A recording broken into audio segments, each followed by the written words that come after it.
Boa noite, pessoal. Tudo jóia com vocês? Eu sou o Mago Nelson, hipnoterapeuta quântico e mestre nas ciências ocultas, né? E estamos aqui para abordar um assunto: luciferianismo e as suas gnoses profundas, né? Na nossa super live, hoje eu tenho um convidado especial. Aê, deu certo, né, amigo? Você tá me vendo? Agora deu certo. Pode ser alguma configuração no Instagram, né? Pronto, Eu, deu eu certo. só não consigo te ver, tá bom? Mas se É, você tá vendo, o vídeo está sendo gravado nós dois, tá ótimo. agora deu certo. Agora ficou show de Mas eu bola. Então, não te pessoal, vejo, tá bom? certíssimo. Então Então, tá. gente, o nosso tema é luciferianismo e as suas gnoses profundas, né? Estou trazendo um convidado aqui especial, que é o Bruxo Yuri, né? Karklin é um nome civil, né, da Letônia, da União Soviética, é a etimologia deste nome, maravilhoso. Eosforos, Pluto Eleutérios, eu acho que eu falei seu nome de guerra certinho aqui. Ele é autor do blog Bruxaria Sem Dogmas, com 13 anos de tradição, mentoria e consultor oracular, faz trabalhos também espirituais. A sua câmera, você deitou ela, você está Tá. deitado aqui para mim. Deixa ela naquela posição mesmo. Isso, Ok. agora deu certo. Pronto. Se você quiser entrar em contato com o magista, né? O DDD é 16 99634 2310. Repetindo, DDD 16 99634 2310. Se apresente para os internautas que nos ouvem, meu amigo. Seja Certíssimo. bem-vindo. Muito obrigado. A minha voz, você tá ouvindo, tá em sincronia? Tá Tá dando para ouvir? Beleza? perfeito. Vamos colocar aqui quilometrado que vai dar certinho. Tá bom. Pode se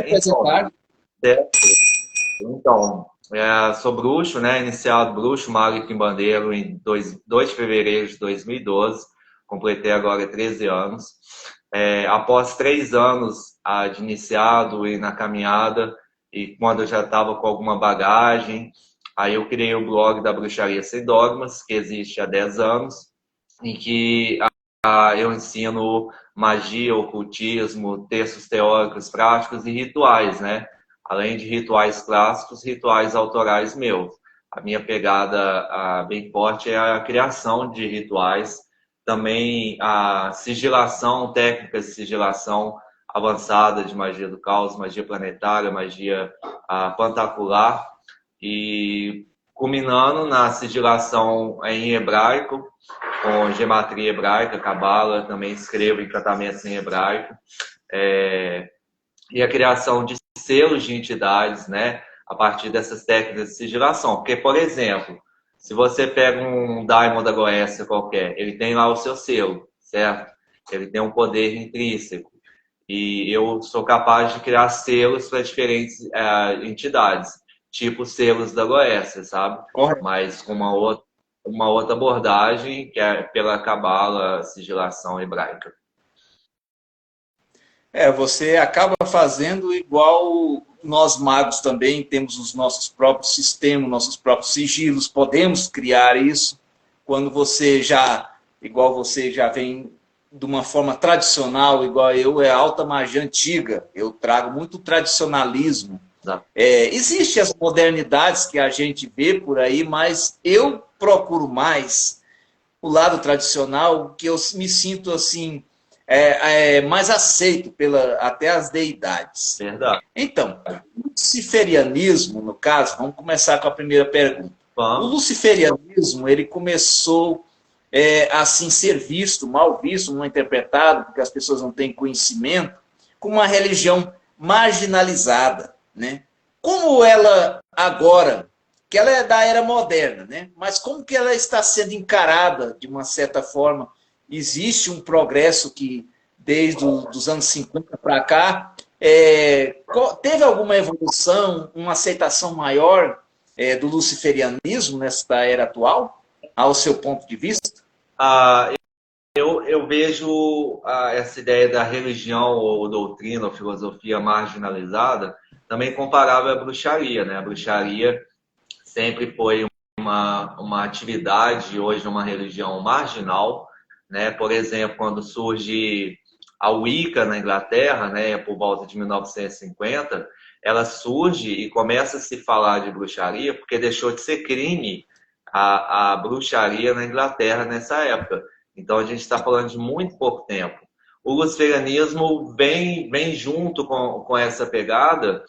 Hoje a gente tem muitas, com a internet, todo mundo aí tentando desmistificar, né? Tirar os preconceitos, tirar as traves, a negatividade.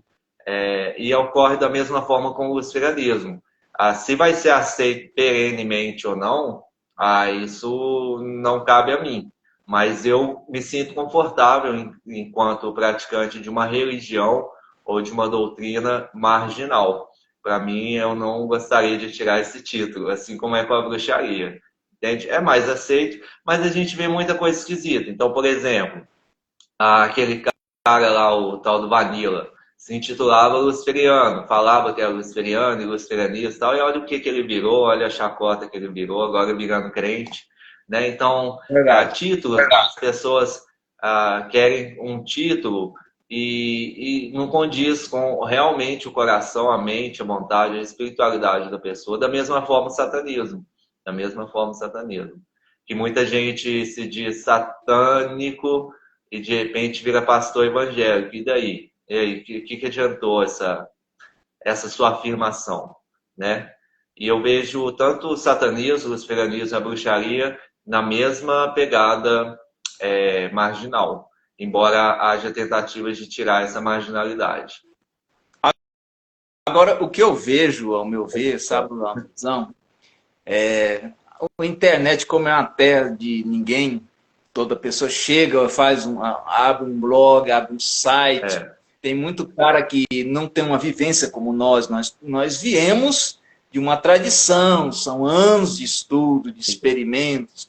Aí chegam uns caras de criança, fedendo fralda ainda, 13, 14 anos, já se denominando bruxo, mago, mago de internet, mago de PDF, cara. Não tem experiência, não tem vivência nenhuma. E já sai falando um monte de merda, vamos falar desse jeito, falando um monte de porcaria. E acaba igual o que você falou. Ele é muito novo, cara, e não é questão que um cara novo não tem uma capacidade, mas igual eu sou um cara até jovem ainda, né? Eu sou um coroa, mas eu comecei com meus 7 anos ali, com vivência, 7 anos de idade. Então, hoje eu estou com 44 anos, então é uma boa estrada que eu já percorri. Eu já caí, já me levantei. Então, a gente sabe por onde entrar, por onde sair. A gente tem alguns com as entidades. A gente recebe, pelo menos, eu recebo mensagens canalizadas. Eu também fabrico assim sigilos como você.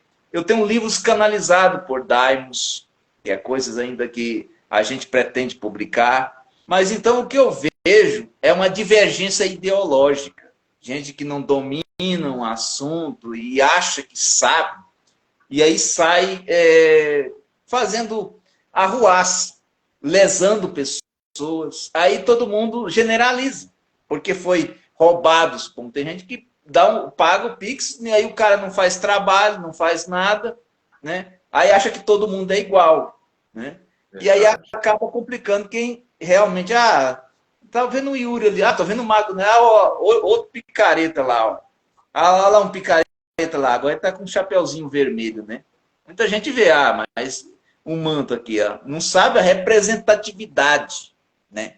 Do preto com o vermelho. Nós usamos isso aqui como uma representatividade, como solve e o coagula, né? Esse solvente aqui, ó, é o sangue. Aqui, ó, coagula. É morte, vida e morte, a dualidade, essa dualidade que trazemos em todos os sentidos. Então, precisa que seja esclarecida muitas coisas, Para isso, eu já te acompanho há uns 6 anos. Você é um cara sério, é um cara que tem mostrado com seriedade mesmo, trazer de forma genuína, dentro da tradição, o Lúcifer, não como um arquétipo. Eu achei até bonito o que você falou, num tom de ironia. Arquétipo é meu ovo, entendeu? Porque cara. Ele não é um arquétipo, ele é tradicional, é uma deidade. Uma deidade, é uma força que a gente sente realmente. Não é como magia do caos, que você faz lá um desenho lá e ativa ele, pronto, virou um servidor. Não, ele é uma deidade. Verdade. Então, para dar continuidade, é possível uma angelitude quando a gente tira a culpa, o medo, o remorso, que são travas, né? Quando a gente elimina isso, segundo o luciferianismo, tem como a gente se iluminar. Isso aqui não é nem uma pergunta, isso é uma pergunta de iniciante, não foi eu que elaborei. É uma pergunta, a pessoa está me perguntando aqui, se tem como se iluminar no luciferianismo. A própria ideia do luciferianismo é a ideia da iluminação, né? O Lúcifer como portador da luz, trazendo essa iluminação. Sobre a angelitude, né? Eu acho que seria uma ideia, uma santidade, você se empoderar espiritualmente. Você aqui, como um ser humano, ganhando dons e poderes espirituais. Talvez seja esse o que ele quis dizer com angelitude. E se iluminar, né? Lúcifer, entre várias origens, a gente tem o do mito de Prometeu, né? Do Titã Prometeu, que ele rouba o fogo dos céus e traz para os homens para iluminar a humanidade e para aquecê-los também. E ele é punido por Zeus por conta disso. Depois, lá na frente, no decorrer do mito de Hércules, nas andanças de Hércules, ele consegue libertar Prometeu. E a ideia do iluminismo vem da ideia do Prometeu, de trazer a luz, de iluminar. E na própria mitologia cristã, o que acontece? Como o Lúcifer convenceu 1/3 dos anjos, né, a segui-lo, porque ele, como era o portador da luz, ele viu a sua própria individualidade, ele passou a iluminar a mente de todos os anjos. Alguns temeram sair do Deus escravocrata, o Deus, o Jeová, permaneceram com ele, mas ele conseguiu arrastar 1/3 desses anjos apenas pelo poder do convencimento, apenas pelo poder da iluminação. Então, o Lúcifer traz a iluminação e traz essa angelitude que a pessoa questionou. Se a gente pega, por exemplo, a própria na Goécia, alguns daimons falam que tem uma natureza mais angélica, outro daimon tem uma natureza mais bestial. Isso é bem claro na descrição dos daimons da Goécia. Então, essa ideia da angelitude, da santificação, ela é possível e ela também é uma meta dentro do luciferianismo, dentro da iluminação trazida por Lúcifer. Tá? Isso que eu penso a respeito, Marco. Também é a minha visão. Então, agora vem a outra pergunta aqui. Né? Lúcifer, ele tem compromisso apenas com pessoas pactuadas ou pessoas que não são pactuadas pode ter uma conexão, uma conectividade, invocar ele? Essa ideia do contato, de se apaixonar pela figura de Lúcifer, primeiro vem as mudanças de comportamento, né? A próprio ritual em si, ele vai trazer uma mudança no seu interior. Então, se você muda o seu coração, o seu sentimento, as suas emoções, os seus pensamentos, você pode ter uma conexão, acessar, mas eu, como praticante de rituais, né, alta magia, por aí vai, eu acredito que o ritual é muito importante. O ritual é muito importante. E para você chegar no ritual e ter o sucesso em trazer Lúcifer, você vai precisar de uma boa caminhada antes. Você vai ter que fazer outros rituais, aprender bastante coisa para conseguir esse feito. E a partir desse ritual, que pode ser pacto ou não, se estabelece mais forte essa conexão. Mas eu acredito que uma pessoa isolada no sertão, de repente, diante de uma dificuldade, cansou de pedir para Deus, cansou de pedir para Jesus, e fala, porra, diabo, você nunca... ninguém pede nada para você, igual no conto do Cordel do Patativa da Saré, que o cara acende uma vela para o diabo, depois de ter acendido para todos os santos, naquela inocência nordestina.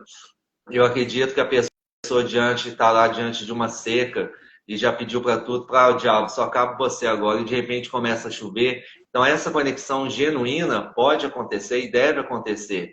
Mas para gente que está dentro de um ramo de magístico, um ramo ocultista, o ritual é muito importante para acelerar esse contato, para afinar as arestas, tirar as dificuldades. Mas aí você tem que saber fazer um ritual, ou então contratar alguém experienciado, né? Uma pessoa que já tem uma bagagem, e isso vai te ajudar na sua caminhada, nos seus estudos de ocultismo, bruxaria, magia, quimbanda, seja lá o que for. Um pacto vai ajudar bastante, né? Desculpa estar fazendo propaganda, mas eu realizo pactos espirituais com Lúcifer desde da criação do blog, que foi a partir de 3 anos. Que foi assim, eu me iniciei, tive minha caminhada. Fica à vontade a falar do seu trabalho. Eu me iniciei, tive minha caminhada, e toda semana eu ajustava os rituais para tentar ter sucesso na evocação de Lúcifer. Usando, igual você disse, a tradição, grimórios tradicionais, tá? Antigos e aceitos, como o Grimório Belo, como o Grimório do Papa Honório III, como o Dragon Rouge, elaborando os meus ritos, tirando os erros. E ao longo de 3 anos, depois de 3 anos, quando o Lúcifer se apresentou e eu tive sucesso na manifestação de Lúcifer na minha vida, foi a partir daí que eu criei a Bruxaria Sem Dogmas. Então, eu tenho 13 anos de sacerdócio e 10 da Bruxaria Sem Dogmas. A Bruxaria Sem Dogmas, eu me senti apto para começar a tentar ensinar, trazer luz, trazer conhecimento. Meu sacerdócio, eu sou sacerdote de Lúcifer, a minha obrigação com o Lúcifer é trazer conhecimento, trazer informação. E foi a partir do meu blog. E o blog só surgiu a partir do meu sucesso na evocação de Lúcifer. Positivo, correto. Muito bom. Então, gente, aqui eu vou mandar um abraço a Isabel Gonçalves, que é uma iniciada sua, ela é uma neófita, né? Eu não sei se ela agora é uma sacerdotisa sua, mas tem a Anitinha que entrou aqui também, tem o Bruxo Alexandre também, que passou por aqui, a Natália Freitas, um abraço a vocês aí, fiquem ligados na sintonia, que aqui é conhecimento. Então, existem 2 linhas, né, que referem ao luciferianismo, e a gente vê o gnóstico e o agnóstico, né? Verdade. Que, na realidade, o satanismo ele é um cristianismo invertido, né? Ele é apenas um teatro que lá veio e fez ali para ganhar dinheiro em si. Ele vê, sim, Satanás como um arquétipo. Não podemos até dizer que tem diferença, porque semelhantemente, iguais, Lúcifer e Satanás. É oposição. Mas o cara lá no cristianismo falou de opositor. Opositor, sim, da falsidade. Ele é adversário da hipocrisia, que existe demais, né?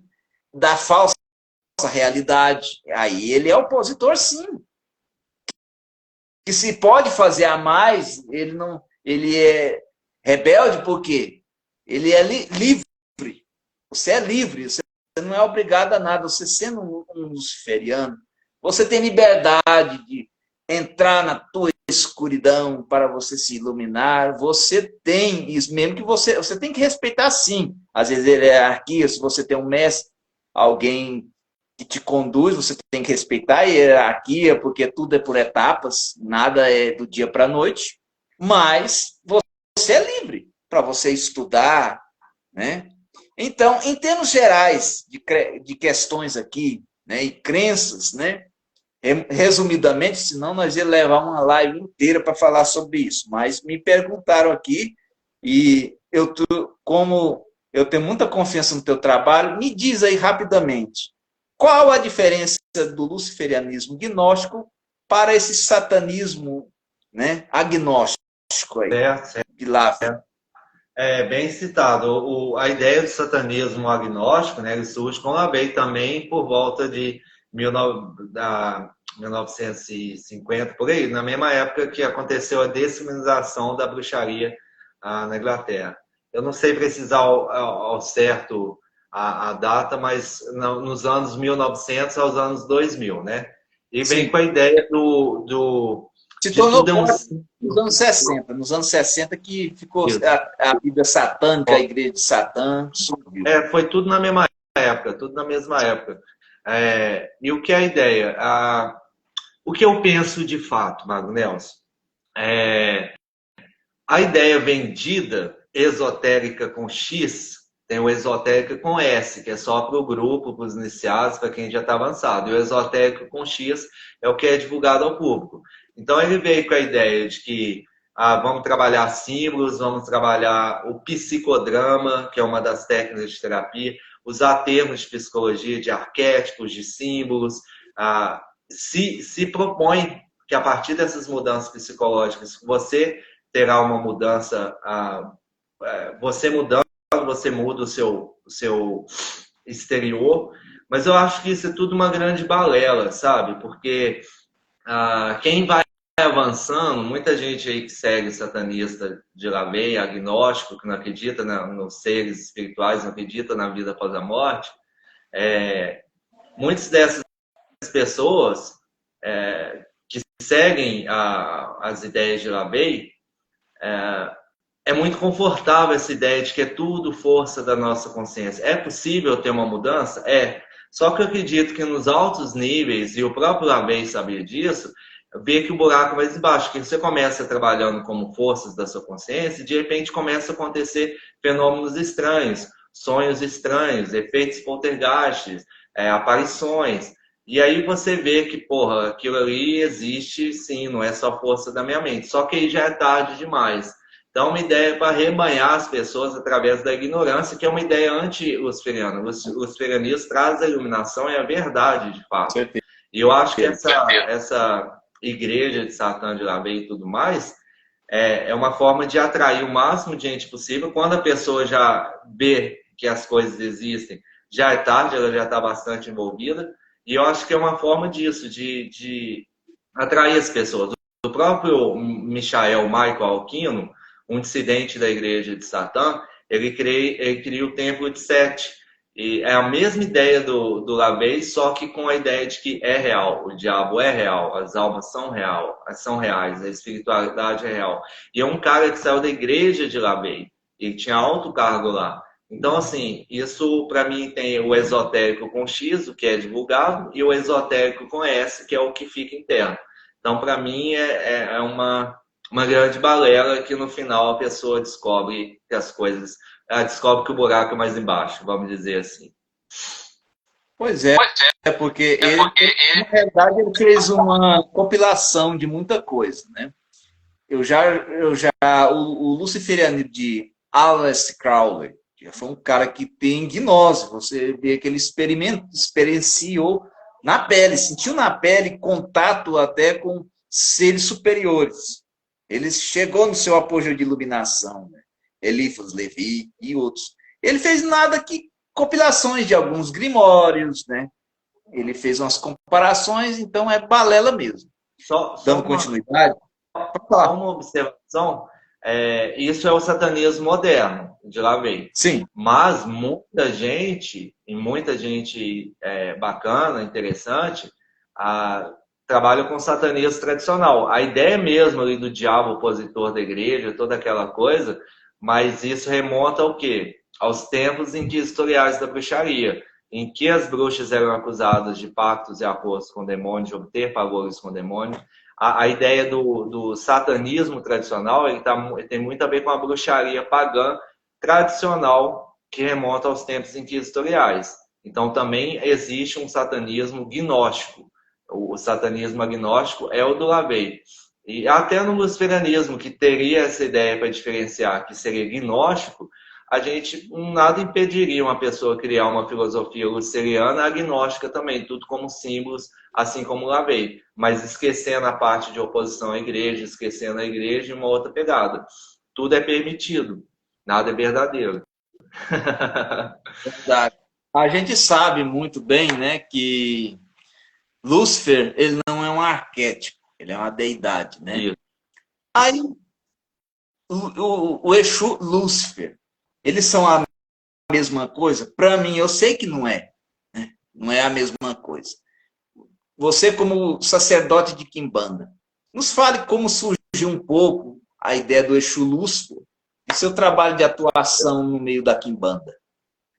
Então, a ideia, para a gente falar de Exu Lúcifer, a gente tem que falar de Exu, né? Então, Sim. por exemplo, os Exus que dão consulta no terreiro, um Tranca-Rua, um Tiriri, uma Maria Padilha, um Exu Cabeira, seja lá o que for, a gente vê que eles foram almas humanas que se tornaram mortos poderosos no plano espiritual, se deificaram, a ideia do Lúcifer, né, de se tornar Deus, de se tornar poderoso, e vem aqui de novo para a Terra para auxiliar as pessoas. Mas a natureza, a essência deles, são almas humanas.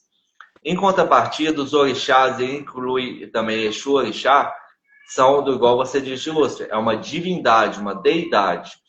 E Exu Orixá, ele é um Deus.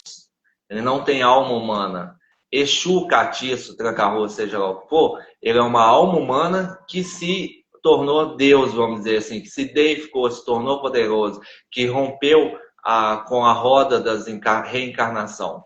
E Exu Lúcifer, como ele traz essa ideia do Exu, eu acredito que para mim Exu Lúcifer, Exu Beelzebub, eles foram alguns grandes magos, grandes bruxos, e eles respondem, Exu Catiço responde para Exu Orixá, tá?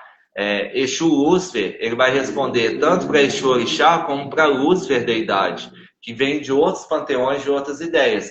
O Exu Beelzebub, ele vai responder para Exu Orixá e para Exu e para Beelzebub, a divindade Baal, Baal-Zebub.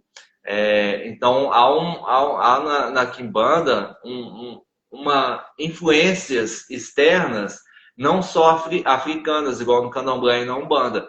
Que influências são essas? Da bruxaria europeia. E na bruxaria europeia, a gente tem a imagem de Beelzebub e a gente tem a imagem de Lúcifer se incorporando dentro de um culto afro e dentro de um culto afro-brasileiro. Então, para mim, essa é a origem.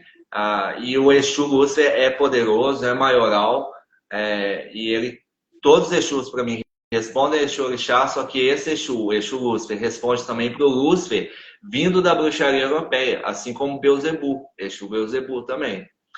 Não se tem na trindade, né, da Quimbanda, a trindade do abaixo, os três maiorais, Lúcifer, Beelzebub e Astarote.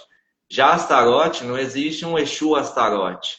Muita gente diz que é o Exu Sete Encruzilhadas. Não é o Exu Sete Encruzilhadas, Astarote.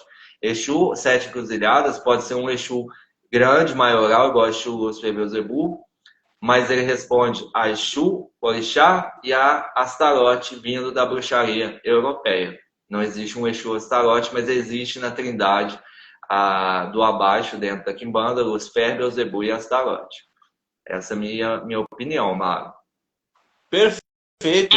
Ótima colocação. De falar. Tem uma pergunta aqui. A gente sabe, né, que um pacto é algo para sempre.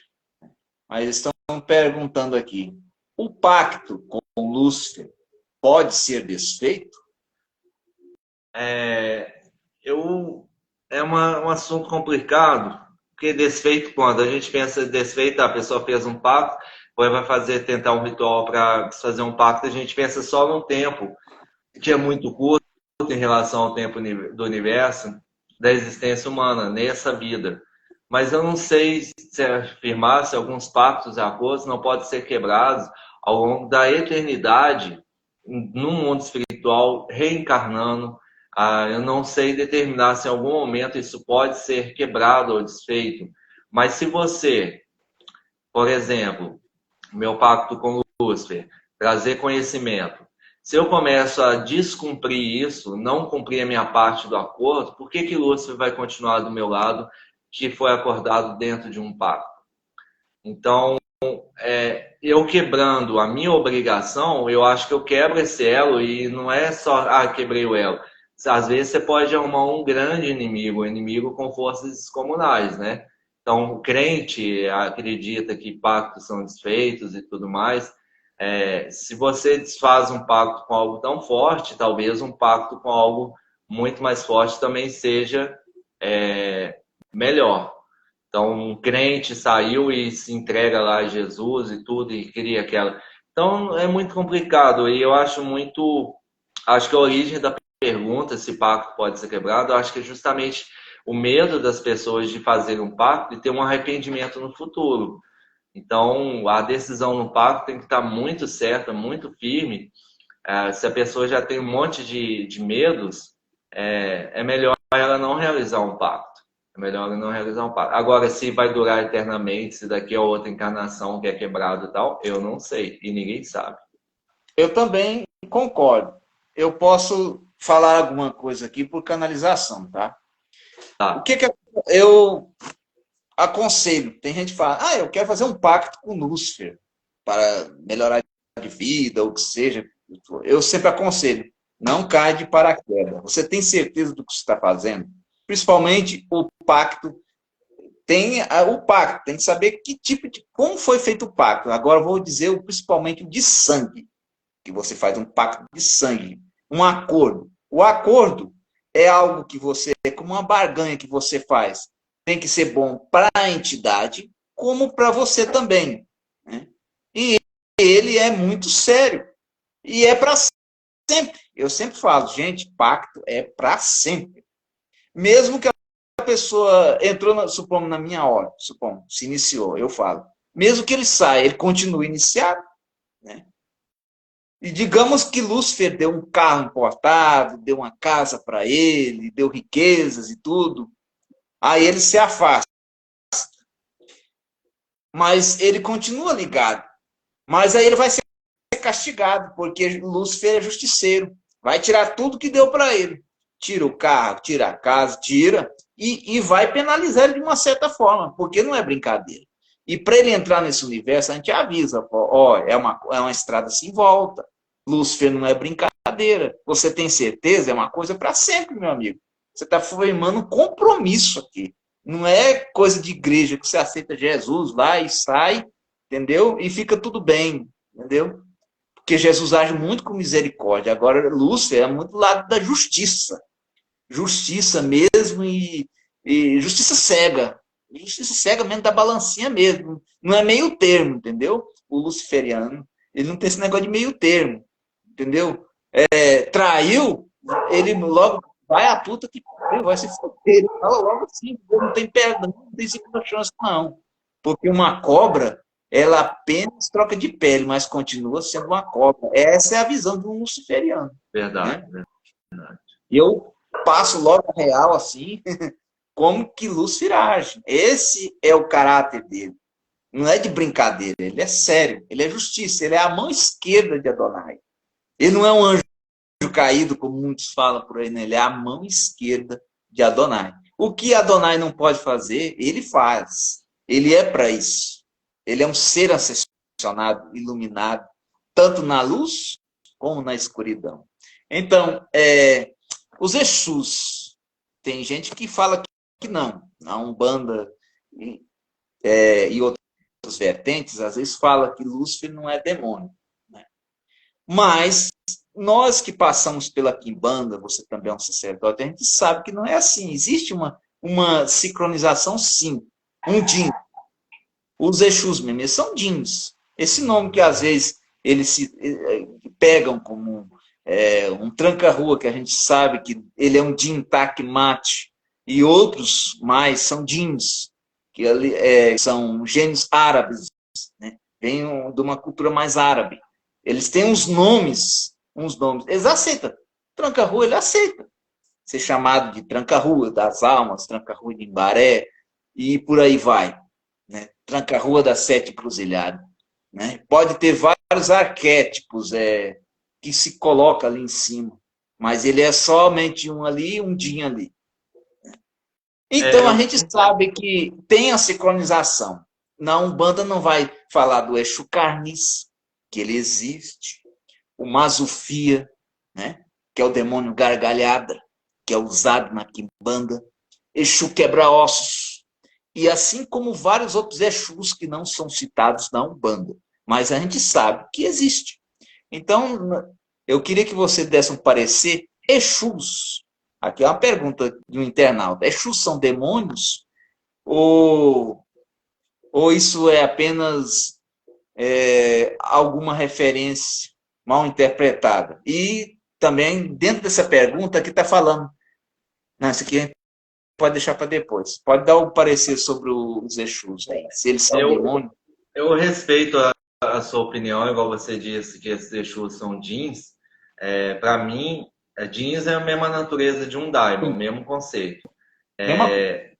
Para mim, tem alma humana, um outro tipo de espírito que é um jin ou um daimon, e um outro tipo de natureza espiritual que são deuses e divindades. Então, eu respeito sua opinião. Há divergências em todo caminho, mas para mim, tranca-rua e tudo não são jeans, são almas humanas, eles foram humanos. O Jin, ele não tem uma alma humana, ele é uma outra classe de espíritos, minha opinião. Não, mas é igual as pombogiras, né? As pombogiras também foram mulheres encarnadas como nós, assim, como o seu Zé Exatamente. Pilinha, que o Tranca-Rua foi, né? Mas tem um nome característico, não sei se é do seu conhecimento, do Takmate, que é o mesmo Tranca-Rua. Takmate. Dagmate, eu não conheço Dagmate. O que é Dagmate? Tranca-Rua. É o nome dele. Ah, entendi. Seria o nome ancestral dele, que aí ele adotou o nome de Tranca-Rua. Sim. Como Tá, entendi. alguns. Tem algumas pombogiras também, Tá. e ela vem E, com outros nomes que tá. também são aceitos.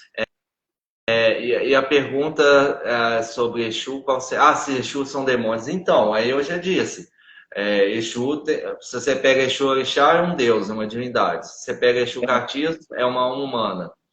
É. Demônio é uma outra coisa. Daimon é uma outra coisa, é uma outra natureza espiritual. Existem, todos eles existem, mas são naturezas diferentes. E o que há de interessante é que a gente tem vários termos. Demônio, diabo, capeta, satã, vários nomes. O diabo, para mim, se a gente pega igual na série Supernatural, o demônio Crowley descobre que eles, para pararem ele, tem que achar a ossada dele, de onde ele foi, ele morreu, para eles terem o poder sobre ele. E aí mostra que era uma alma humana. Então a ideia do diabo são, na minha concepção, são almas humanas que habitariam esse tal inferno, né? É diferente do demônio. Uma atmosfera, né? Uma egrégora. O demônio, ele já tem uma natureza espiritual que não é uma alma humana. Então, assim, Exu, igual vários pontos falam, Exu é diabo, Exu isso. Concordo que Exu é diabo, mas não concordo que Exu é demônio. Ele trabalha em esferas, pode ser até umbralinas ou infernais, mas eles não são demônios, mas não deixam de ser diabos, habitantes daquelas regiões Ok, espirituais. perfeito. Aqui tem uma pergunta aqui, mas eu até acho assim um pouco desnecessária, porque a gente já praticamente respondeu ela, Ah, mas ela falou, luciferianos são obrigados a frequentar missas negras. Eu vou até responder essa aqui. Não, ótimo. a gente tem liberdade, Então, liberdade, você não é obrigado a nada. O luciferianismo, ele prega a liberdade, você é livre, né? Desde que você segue a regra cósmica, né? Equivalente, mas você não é obrigado. A missa negra é legal, a missa negra, você se auto-iluminar, você se blindar, ela é ótima para você canalizar forças, a missa negra é muito importante. Mas você não é obrigado de fazer certos ritos, né? Você é livre. Então vem outra pergunta aqui que eu achei mais Tá. interessante, né? Você como magista e bruxo, né? Quais os itens que você usa assim muito para invocar Lúcia?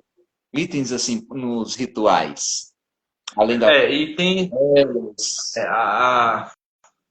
toda uma estrutura de ritual. Então, mais uma coisa que foi muito importante no início da minha caminhada, e que é fundamental e tradicional, é você saber confeccionar, abrir um círculo mágico. Abrir esse círculo mágico vai ter vários elementos. Você precisa trabalhar os 4 pontos cardeais, norte, leste, oeste e sul.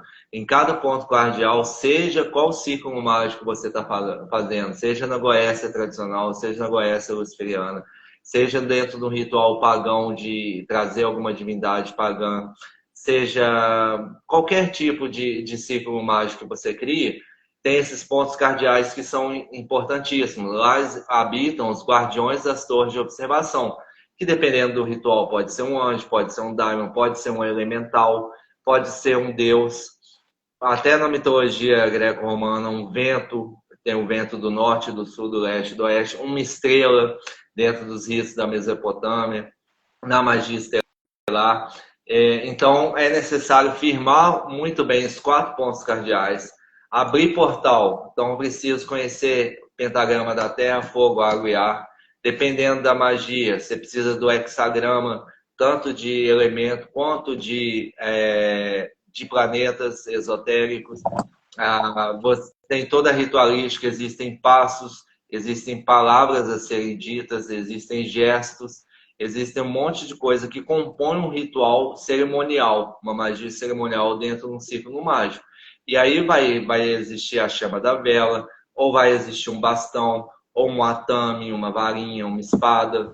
Eu utilizo bastante um bastão que eu confeccionei muitos anos.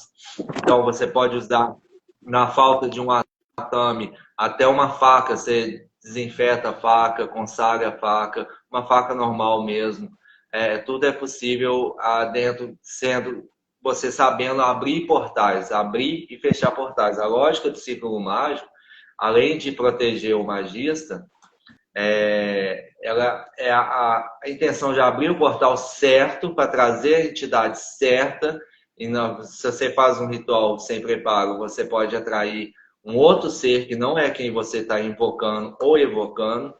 Então, a confecção do círculo mágico é muito importante. Então, o próprio sucesso que eu falei que eu tive, demorei 3 anos para ter sucesso no Lúcifer, foi dentro de círculo mágico, dentro de confecção de círculo mágico, abertura de círculo mágico. Foi minha caminhada e depois de 3 anos eu tive sucesso. Então, tudo é importante dentro do ritual. Alguns preferem o atame, outros preferem o bastão, mas todos são instrumentos de trabalho. Mas o maior instrumento é a sabedoria e o conhecimento para abrir e conjurar um círculo mágico, na minha opinião. Tudo importante. Nós que viemos de uma tradição, então a gente usa vários artifícios, né? Respondendo essa pergunta. Tem uma preparação cerimonial. O círculo mágico é uma delas, indispensável. O patchwork, às vezes, não usa, mas é perigoso. Eu faço alguma coisa sem um círculo, eu faço, mas eu estou botando também a minha pele em risco, né? É perigoso? Mas eu aconselho ninguém fazer esse tipo de coisa, não descartar o círculo mágico. Também uma preparação, tem certos tipos de rituais, nós que já somos mestres, a gente sabe que tem rituais que a gente tem que fazer jejuns, abstinências sexuais, uma preparação, você pega também, você que está iniciante, quiser fazer um banimento para não ser atacado, você pega uma vasilha com água, coloca sal grosso, você primeiro soca esse sal grosso para refinar ele, coloca na água, coloca uma colher de bicarbonato, pronto. Passa essa água nas suas orelhas, passa nas suas frontes, sobre o seu cabelo, unge, é um tipo de unção no seu corpo. Antes de você fazer o ritual, você primeiro se blinda. Você vai fazer principalmente coétio, né, salomônico. Então, temos essas preparações. Essa é uma delas. Aí, vocês quiserem anotar, é muito importante também, porque além de você invocar, você tem que saber banir, como o mestre aqui falou. Né? Abrir portais é uma coisa, é até fácil. Agora, você fechar, então, temos aqueles sistemas que existem no Grimório Verum, em outros grimórios, que leste, oeste, norte, sul, pontos cardeais são importantes, principalmente o leste, né, mestre, que é o de Lúcifer, né, representando ali Vênus, né, tem que respeitar esses pontos, né.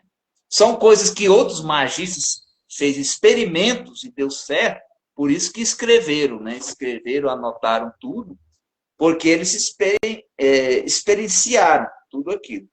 Então, aqui tem uma pergunta, como Lúcifer pode ser luz se ele é um agente mais presente do lado das sombras? Pode ser do lado das sombras, mas ele atua em qualquer nível. Ele anda, tanto ele transita na luz como na sombra. Essa obscuridade, essa negritude que coloca ele como uma massa cinzenta aí, é sobre ele ser um revolucionário. Ser um revolucionário. Para você se auto-revolucionar, você tem que mergulhar na escuridão. Esta é a gnose, né? Mas eu acho que outra coisa mais importante que responder essa pergunta aqui. A Lúcifer atua tanto na luz como nas sombras, né? E num equilíbrio cósmico. Então, aqui está. Se Lúcifer. Ah, essa é interessante. Eu vou deixar para você responder ela. Se Lúcifer é o conhecimento proibido e a libertação. Olha a colocação do cara. Por que Jesus Cristo é que ganhou o título de Salvador da humanidade? Olha.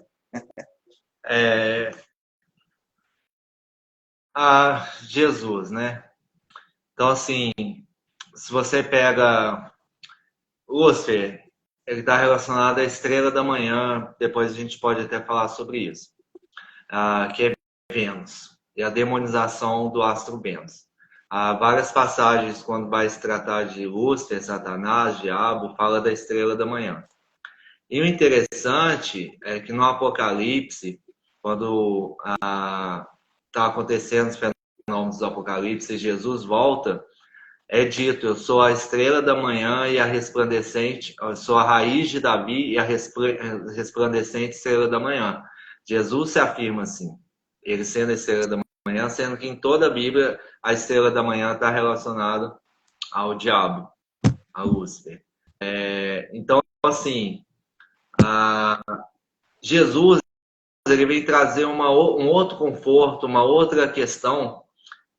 Então, a ideia de trabalhar o amor, o perdão, a misericórdia. Lúcifer também está relacionado muito ao amor, por estar relacionado ao astro Vênus.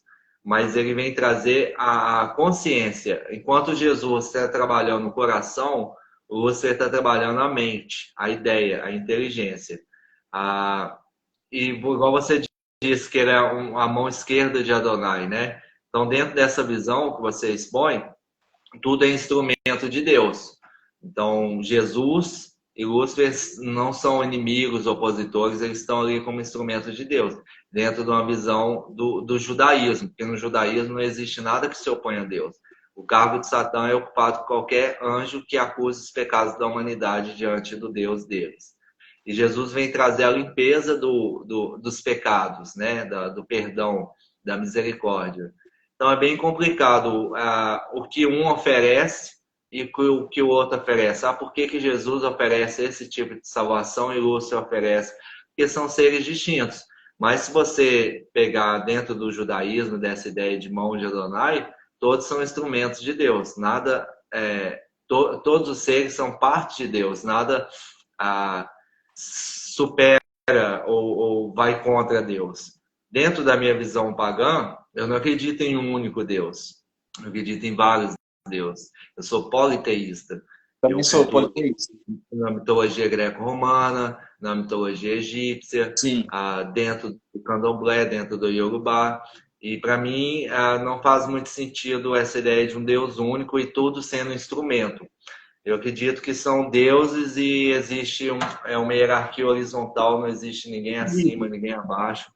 E aí a gente vê o que cada um oferece. Jesus tem a sua pegada, os seus oferecimentos, as suas obrigações, e aí você vê o que cabe para você. Eu não caibo bem na roupa de Jesus, muita castração, muita limitação, muita controle. Eu já prefiro a roupagem de Lúcifer, que visa um prazer, que visa uma libertação.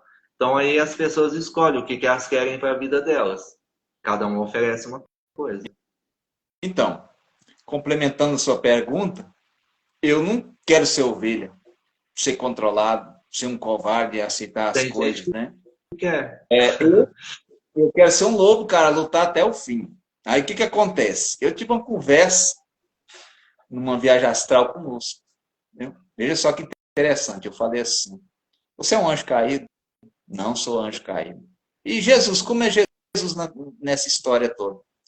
Jesus, ele falou para mim que era ele que Adonai era um dos anjos mais queridos, mas ele é um homem mais lindo que tinha lá, o anjo mais querido de Deus era Lúcifer ali, e é ainda, né?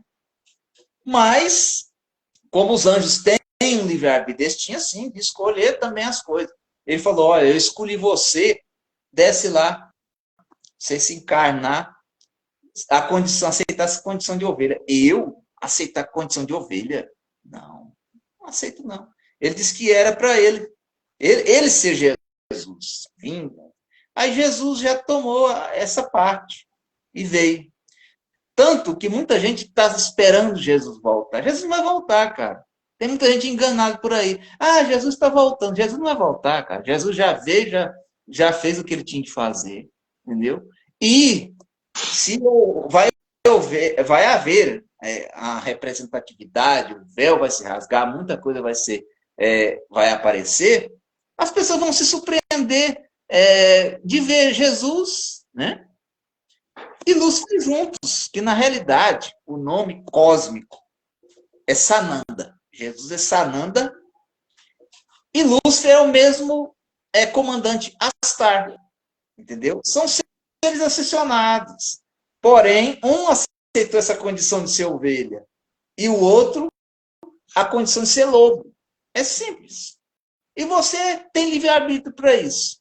Você escolhe ser manipulado ou você é o manipulador. E é assim que funciona, né? O mundo é daqueles que se colocam em um sobreposto e não ser imposto, entendeu? Sobreposto, não sendo imposto. Então, ou você escolhe ser ovelha, ficar debaixo de uma certa coisa, porque ele se sujeitou. Ele ser uma ovelha. A ovelha, você sabe que ela não reage. O lobo vem e come, né? Eu não aceito o tipo desse. Eu tenho até uns filmes, cara, que eu vejo de Paulo, eu fico indignado. Se me desse aquelas pauladas que deu nas costas de Paulo lá, eu pegava o Paulo e batia 10 vezes no cara. Eu não tenho esse negócio de ovelha, não. Eu quero agir como um lobo. Então, aqui fala, você acha que o cinema desconstrói a imagem de Lúcifer ou simplesmente mostra, de fato, sua real face? Na sua opinião. Tem uma música do Raul Seixas, né? Ele fala: existem dois diabos, só que um parou na pista. Um deles é o do toque, o outro é aquele do exorcista. Existe você acessar o diabo, o demônio do exorcista? Existe. Está aqui uma pergunta da pessoa: um ritual de destruição funciona? Principalmente Sim. Num ritual de destruição, no malefício, a gente acessa essa faceta do exorcista, enquanto existe o diabo que dá o toque. E ele fala mais para frente, enquanto Freud explica, o diabo fica dando os toques. Freud desnudou a alma humana, né? Primeiro, a base aí da psicologia, da alma humana, e dizem que ele só chegou aos saberes que ele chegou através do toque do diabo. O diabo deu o toque. Então, que diabo você quer por perto? O diabo que te dá o toque, que te abre os caminhos, que te dá a iluminação, ou o diabo do exorcista? Os dois existem, as duas facetas existem. Então tem que ter muita sabedoria para acessar o que é bom, o que é melhor, o que é certo. Porque né? Você vacilar, você vai acessar o demônio do exorcista, e ele existe. Existem dois diabos, só que um paga na pista. Um deles é o do toque, o outro é aquele do exorcista. Então filmes vão tratar dessa faceta. Positivo. E qual é a representação cósmica de Lúcifer no ocultismo? Até a gente falou aqui no caso do planeta Vênus, né? Ele é representado por esse planeta, né? Ou tem outros Tá. sistemas Então, estelares? o que acontece? É, o drama cosmológico de alguém que tenta roubar o lugar de Deus é uma deturpação dos conhecimentos pagãos antigos. Então, eles acreditavam que Deus era o astro maior, mais forte, era Deus, é o Sol era Deus, representação de Deus. Após o Sol, a gente tem Mercúrio. Mercúrio está ali defendendo o astro-rei, é o astro mais próximo de Deus. E ele, por estar muito próximo, ele tem sua luz ofuscada, ele é bem pequenininho. Associaram esse defensor de Deus ao arcanjo Miguel. Depois de Mercúrio, a gente tem Vênus, e depois a Terra. Vênus, a ideia de que Vênus tenta ocupar o lugar de Deus, tenta roubar o lugar do Sol. E ele é derrotado por Miguel ali dentro de Mercúrio, na esfera de Mercúrio. Só que Miguel, a gente tem Mercúrio Deus, a gente tem Hermes Deus, a gente tem várias divindades relacionadas aos deuses mensageiros, relacionados ao astro Mercúrio. E Vênus foi condenado como o símbolo ali do diabo, mas está associado a deusas do amor. Vênus é o símbolo do amor de Deus no universo, de todas as deusas do amor, de Vênus, de Afrodite. O que acontece? Que os antigos aparecia no céu um astro antes do sol nascer, na hora que chega a alvorada, e ao anoitecer. E esse astro que chega antes do sol nascer, a estrela da manhã, eles achavam que eram diferentes. Aí chamaram de Eóstro, a estrela da manhã, e ao entardecer, a estrela que aparece trazendo a luz à noite, de Vésperos. Eles achavam que eram dois seres distintos, sendo que a gente sabe que é o mesmo astro Vênus. Ele tem essa órbita errante, que ele aparece bem cedinho antes do Sol nascer, e à noite. Ele aparece nesses dois momentos, eles não sabiam que era o mesmo planeta, e deram dois nomes diferentes, a dois deuses diferentes. Depois há toda uma demonização do astro Vênus. Você pode falar. O Elso, Plutus, Eleutérios, Eósopros vem de Sol, né? Não, Eóstoros é a estrela da manhã, enquanto Véspera é a estrela matutina. Vem de Vênus, Eóstoros é Vênus. A Vênus está associada a muitas deusas, muito ao feminino, mas existem esses dois deuses masculinos, Eóstoros e Vésperos. Eles achavam que eram seres diferentes, estão relacionados a Vênus. Então, o meu nome é Eóstoros, é a estrela da manhã. Pluto é o deus da riqueza. Eleutérios é um epíteto que significa libertador. Então, o significado do meu nome mágico é a estrela da manhã que traz riqueza e liberdade. Essa é a origem do meu nome. Ok. Em Yuri Clark, você já nasceu assim na bruxaria? Ou durante o seu trajeto você descobriu essa arte? A gente tem que descobrir em algum momento a arte, né? Então, eu acredito nas pessoas que nascem bruxas, mas só nascer e não ter conhecimento, não aprender a ler a linguagem da natureza, a linguagem das plantas que curam e adoecem, a linguagem do contato com os espíritos, existem bruxos e bruxos. Um bruxo que vai estudar, que vai caminhar, ele vai ter uma melhor preparação. Eu acredito que a bruxa nasce. Existe um ditado lusitano nos tempos inquisitoriais que fala que o bruxo nasce, a bruxa nasce e a feiticeira se faz. O que seria a feiticeira se faz? A feiticeira vai aprender as técnicas de feitiçaria, vai aprender os feitiços, os usos dos elementos para os rituais. Enquanto a bruxa, ela nasce, mas ela precisa também dos conhecimentos de feitiçaria, para ela não ser apenas uma bruxa que nasceu e que não há um desenvolvimento. O que acontece? Eu acredito que muita gente que é médium, que nasce, tem clarividência, clareaudiência, vê e ouve espíritos, sente coisas, tem poderes espirituais. Muitas dessas pessoas, pela nossa cultura judaico-cristã, são absorvidas pela igreja.